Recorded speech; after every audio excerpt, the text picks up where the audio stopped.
Guest রুমটা হচ্ছে আমরা একটু সিম্পল রেখেছি। গেস্ট রুমের আমাদের কাজ এখনো কিছু কিছু মানে পর্দার একটু বাকি, একটু লাইটিং এর বাকি, বাট কাভার্ড গুলো যে কালারও সব ভাই আমাকে বলছে যে আপনি ডিসাইড করেন কালার গুলো কেমন যায়। তো আমি একটু অনেস্টলি কথা আমি প্যাস্টেল টোন অনেক লাইক করি, মানে আমার প্যাস্টেল টোন অনেক ভালো লাগে। আমি চাচ্ছিলাম যে আমার বাসা একবারে ব্ল্যাঙ্ক সাদা না হোক, বাট একটু কালার অ্যাড হোক, মানে যেহেতু আমার বেবি আছে আমিও একটু চাই যে একটু কালার অ্যাড হলে আমার মানে আমার মনটা ভালো লাগবে। রেগুলার থাকবো একটা জায়গায়, ডেফিনেটলি জায়গাটা একটু জলি হতে হবে, এটার জন্য আসলে একটু কালার অ্যাড করা।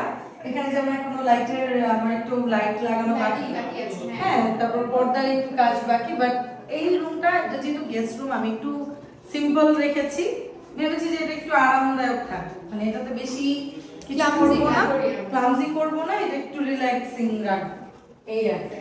এটাই রেখেছি। আর তারপর সিলিং তো করানো হয়েছে, সিলিংটা অলরেডি সুন্দর, সিলিংটা এরকম ভালো লাগে আমার।